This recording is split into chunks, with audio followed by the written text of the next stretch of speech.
This is SPM 2011 question, paper 2 question. So to simplify this right now, I can see that this is base 2, this is base 4. So you have to change everything to the same base. So what we can do is we just maintain the base 2, change the base 4 to base 2. So when you change the base, remember the formula for changing base is such that log AB equals to log B put on top, A put below, the new base C and C. Now here my new base will be base 2. My original number x squared we put on top, original base 4 we put below, then you plus with 4 log base 2x. Okay, that is the first step. Now second step, what can we do with this 2? Log base 2 4, you know this, right? Like this is a, this A power n, the result is n, a power n is a power n here.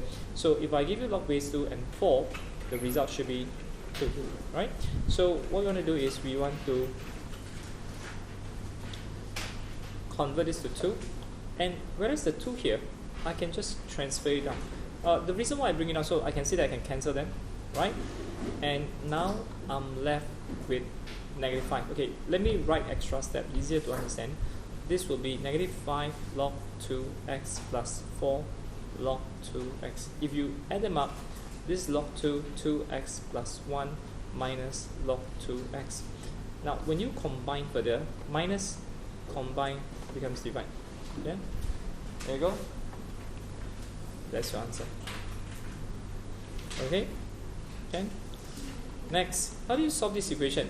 The entire thing, the entire expression here is now log base 2 2x plus 1 over x, and the result is 3.